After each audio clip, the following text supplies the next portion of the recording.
Hello, and welcome to another adventure into preschool land. Yes, we are prepping our preschoolers to segue in to either an early kindergarten. Some schools have a pre-kindergarten, like from preschool into kindergarten, there's a stair step. And I think that's really a great place, a great landing space, a safe space for a lot of preschoolers, maybe who are not as mature, not quite ready, having some anxiety about things. So whether it's the pre-kindergarten setting or you're working your toddler into preschool, your preschooler into pre-kindergarten or kindergarten, you have landed in the right space with me, Mrs. Davis, here in the Happy Place to Grow. We are going to today talk about the social emotional. This is a big area for schools now. They're really thinking in classrooms about how students feel and how different students feel and express in different ways, and how teachers can manage that. So preschool is no different. In fact, it's even more intense. Preschoolers, toddlers, they go through a multitude of emotional stages very quickly. Then they move on. Then they have a meltdown over something. So navigating their emotional world is a journey for parents. So as we're thinking about segueing our preschooler, toddler, pre-kindergarten child into the school mode, you want to think about, first of all, definitely they're going to feel better. The number one thing I think that's really good to help with that emotional area for all of us is proper rest.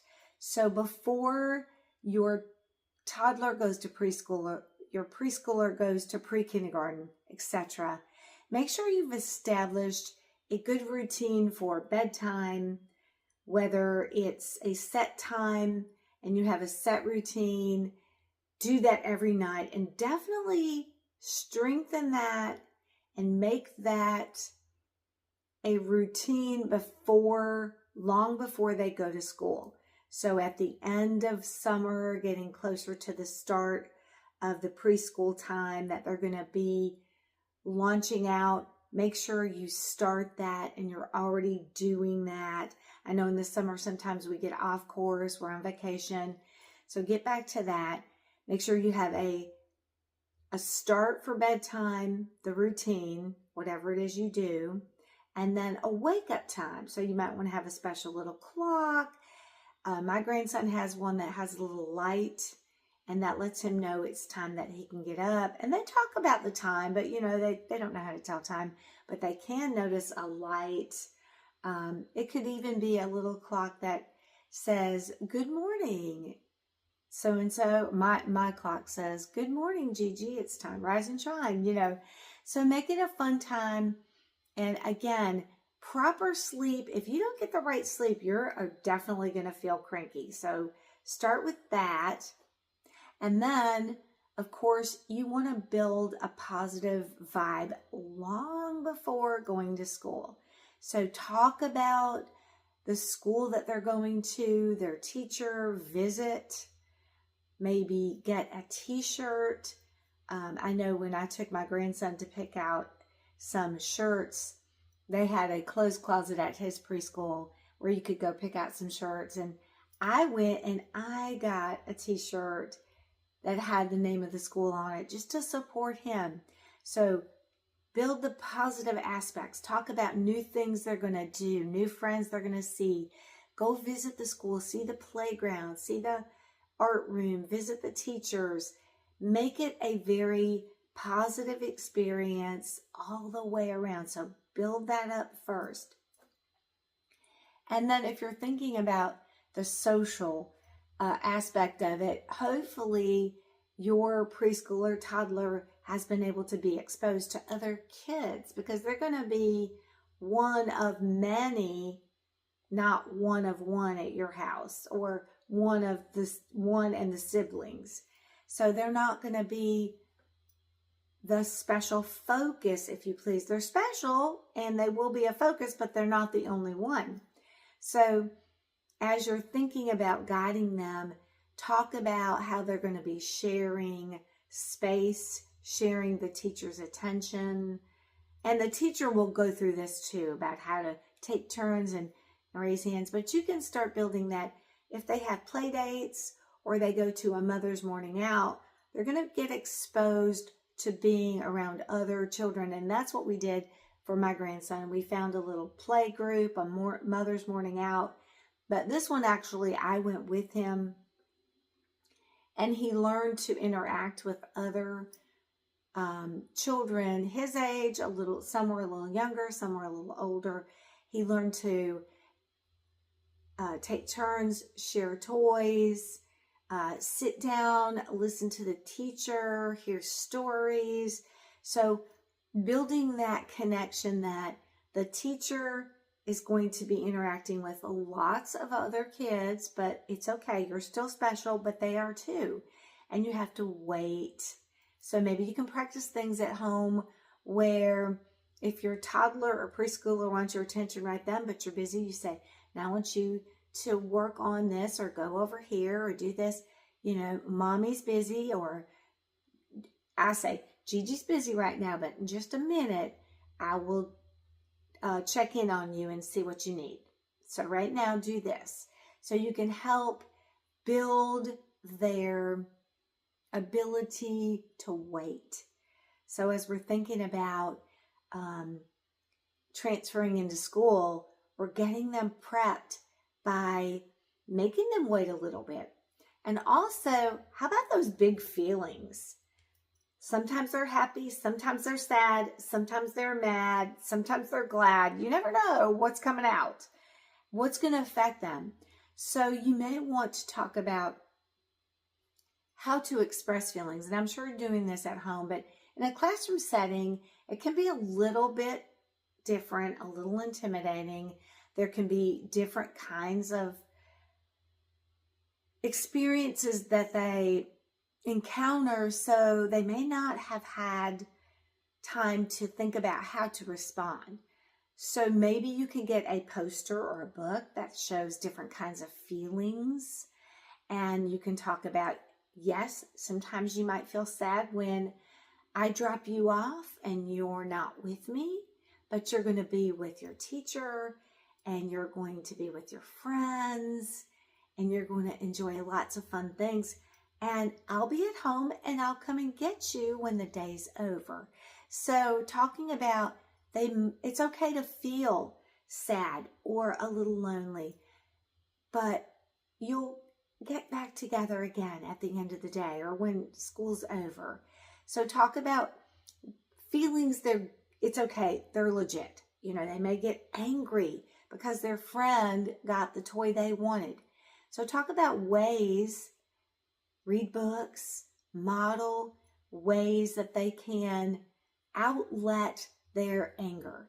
You know, maybe they need to take a breath, or count to 10, or count to 5 if you're in preschool, or go talk to the teacher. You know, express, not tattle, but maybe express to the teacher, you know, I'm feeling a little angry, I'm feeling mad. You know, we all go through these feelings.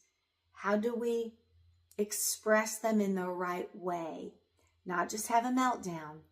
So talk to your preschooler and do this at home. Practice it at home. So if they're at home and they can't have the toy that they want or watch the show they want, and they start to get frustrated, you can sit them down and talk about, well, you can't watch your show right now because, explain the reason, but here are some other things you can do, and later on we'll watch a show.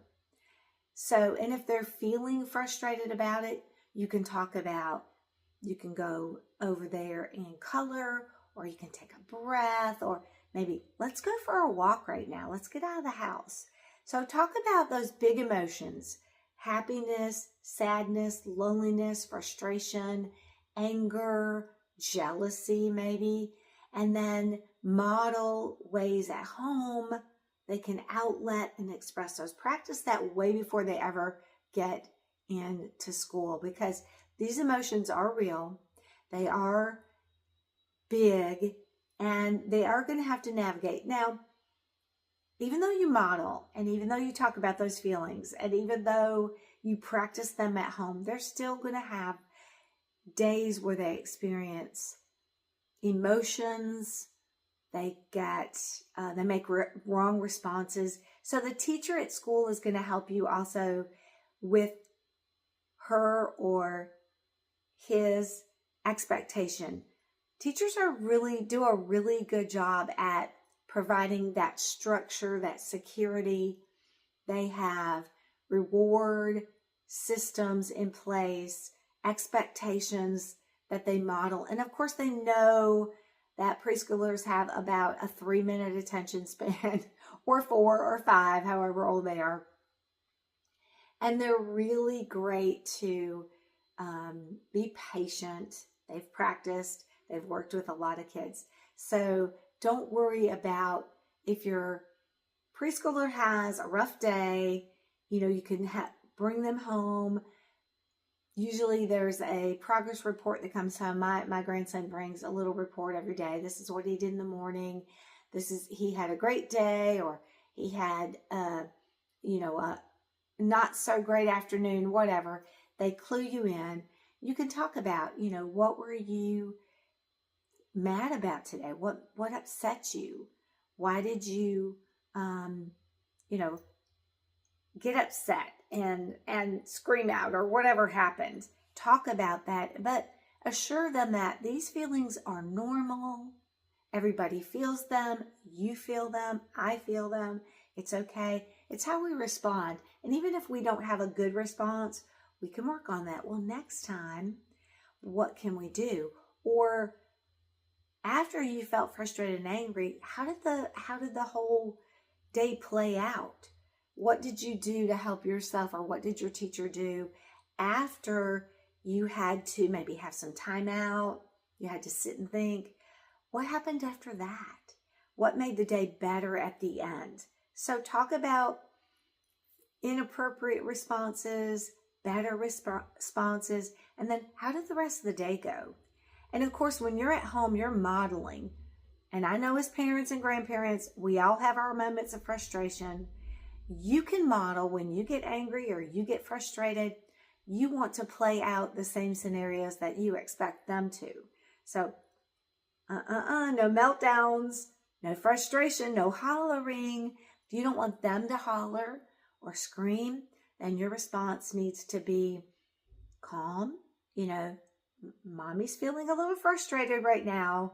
I'm going to go over here and just kind of breathe.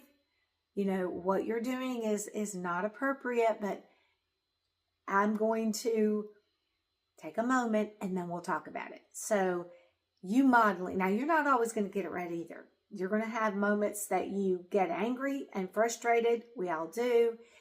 But that's a good time that you can say you're sorry. And you can model, if you do make a mistake and you act inappropriately, you can say, look, I'm sorry. I overreacted. I hollered, or I got a little angry, and, I didn't respond in the correct way. So I'm saying sorry. And the next time I'm going to work on being calmer. I'm going to think about it.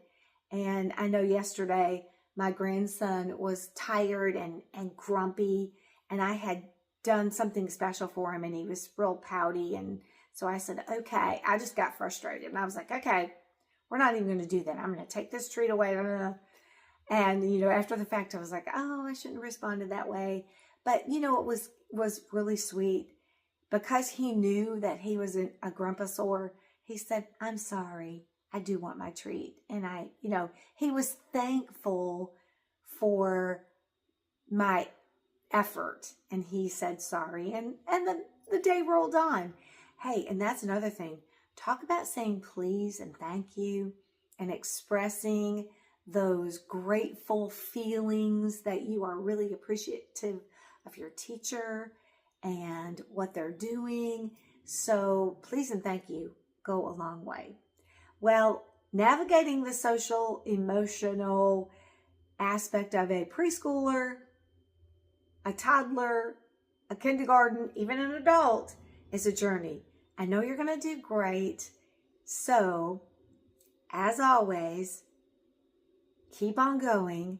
Your preschooler is now going to be really prepped and really ready for the school adventure. So, as always, have a good one, and I'll see you real soon.